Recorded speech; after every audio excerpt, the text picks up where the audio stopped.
नज्म को कहते हुए, बहुत दर्द में रहा मैं इस नज्म को कहते हुए। मेरी आंखों के सामने एक ऐसी लाश है जो महज अफवाह पर घर में घुस करके पत्थरों से मार दी गई। वो मंजर तो हमारी आपकी आंखों के सामने है ही, लेकिन एक मंजर जिसने मुझे बहुत रुलाया वो था कि 17-18 साल की 19 साल की एक बेटी है जिसके दामन में उसके बाप के खून के छींटे हैं, और वो मीडिया के सामने आकर के बड़ी मोहब्बत से ये कहती है रोते हुए कि मुझे मीडिया से, इस देश से, सिस्टम से, हुकूमतों से बस एक बात कहनी है कि अगर मेरे फ्रिज में गौ का मांस ना हुआ तो क्या मेरा बाप लौटा सकोगे। बस इस एक जुमले ने मुझसे एक नज्म कहलवाई। मैं आपकी अदालत में वो नज्म रखता हूं जिस बेटी का नाम है साजिदा। मैं पढ़ता हूं साहब। बताओ मेरा बाप लौटा सकोगे, बताओ मेरा बाप लौटा सकोगे, बताओ मेरा बाप लौटा सकोगे, बताओ मेरा बाप लौटा सकोगे। लिए सर पे सच की रिदा कह रही है, वो अश्कों को करके विदा कह रही है, वो अश्कों को करके विदा कह रही है। टपकते लहू से भिगो कर के दामन, टपकते लहू से भिगो कर के दामन, ये अखलाक की साजिदा कह रही है कि भरोसा जो टूटा है इंसानियत से, भरोसा जो टूटा है इंसानियत से, उसे किस तरह आप लौटा सकोगे। बताओ मेरा बाप लौटा सकोगे, बताओ मेरा बाप लौटा सकोगे।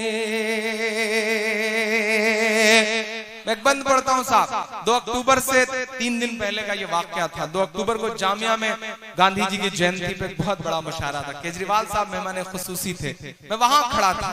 मैंने ये दर्द वहां गाया। ये मिसरा इस नज्म का एक हिस्सा है। वो गांधी के इस देश से कह रही है, वो नफरत के परिवेश से कह रही है। हमारे प्रधानमंत्री जी भी 2 दिवसीय दक्षिण अफ्रीका के दौरे पर थे। वो उस स्टेशन पर भी ट्रेन में अकेले गए जहां पर गांधी जी को ट्रेन से धक्का देकर के उतार दिया गया था, और वहां लगी हुई गांधी जी की मूर्ति के सामने उन्होंने हाथ जोड़ के उन्हें नमन किया। वो तस्वीर इन दिनों सोशल मीडिया पे बहुत वायरल हो रही है। तब मुझे ये जुमला याद आया साहब कि हिंदुस्तान में एक वर्ग विशेष है जो गांधी के कातिलों के मंदिर बनाने की बात करता है, और आप दक्षिण अफ्रीका में जाकर के गांधी की मूर्ति के सामने हाथ जोड़ के खड़े हैं। तब ये कहावत चरित्रार्थ हो जाती है कि मजबूरी का नाम महात्मा गांधी। मैं मिसरे पढ़ता हूं साहब। वो गांधी के इस देश से कह रही है, वो नफरत के परिवेश से कह रही है। अभी उत्तर प्रदेश की हुकूमत ने मुझे सूबे का सबसे बड़ा अवार्ड दिया, यश भारती। सबसे बड़ा अवार्ड 11 लाख रुपए का अवार्ड मेरे दामन में महज 28-29 साल की उम्र में सबसे कम उम्र का अवार्ड शायद मेरे दामन में आया। मुझे खुशी हुई कि हमारे मुख्यमंत्री ने मुझे बुला करके जब ये बात कही कि इमरान, इस अवार्ड को अपने कंधे पर बोझ मत समझना, जिस तेवर के लिए जाने पहचाने जाते हो उसे कभी मत बदलना। मैं उस बात को आगे बढ़ाता हूं। मैं तो बचपन से सुनता रहा हूं साहब के अवार्ड जो है या तो दरबारों के चक्कर लगाने से मिलते हैं या हुकूमतों की तारीफ करने से। पहली बार मुझे महसूस हुआ कि नहीं साहब, आवाम का दर्द गाने पर भी अवार्ड मिल सकता है।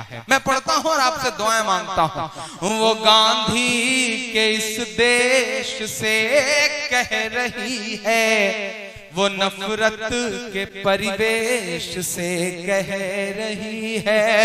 वो गांधी के इस देश से कह रही है, वो नफरत के परिवेश से कह रही है, सियासत के मासूम चेहरे भी सुन ले, वो राहुल से अखिलेश से कह रही है, ये धर्मांध से अंध भक्तों के जरिए, ये धर्मांध से अंध भक्तों के जरिए हुआ है, जो वो पाप लौटा सकोगे, बताओ मेरा बाप लौटा सकोगे, बताओ मेरा बाप लौटा सकोगे।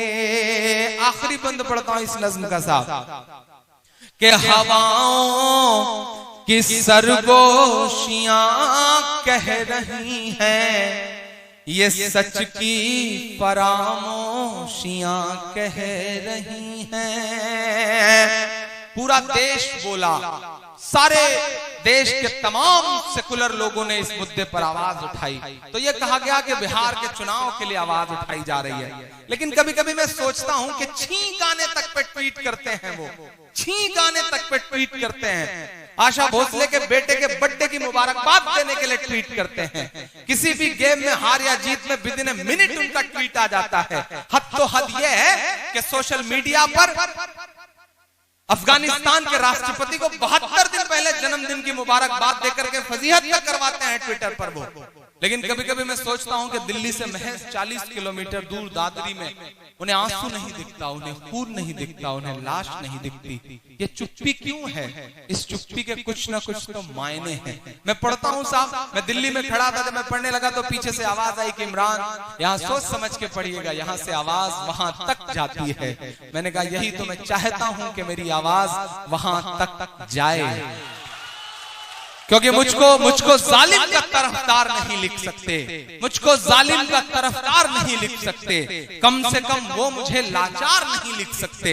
जहां हथेली पे लिए बोल रहा हूं जो सच, उसको इस देश के अखबार नहीं लिख सकते, उसको इस देश के अखबार नहीं लिख सकते। मैं हिम्मत करता हूं, और अगर सच्चे मिसरे लगे तो इंसान बन के एक बार मेरे इन मिसरों पे मुहर लगाइएगा। मैं पढ़ता हूं साहब कि हवाओं कि सरगोशियां कह रही हैं, ये सच की फरामोशियां कह रही हैं।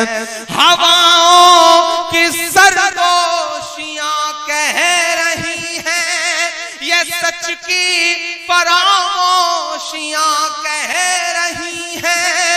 थे इस कत्ल में जैसे खुद भी वो शामिल थे, इस कत्ल में जैसे खुद भी वो शामिल, ये साहब की खामोशियां कह रही हैं।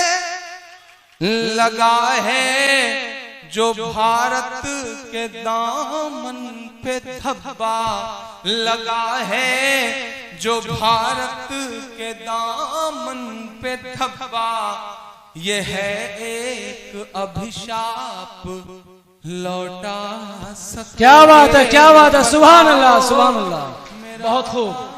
लौटा सकोगे। बहुत शुक्रिया।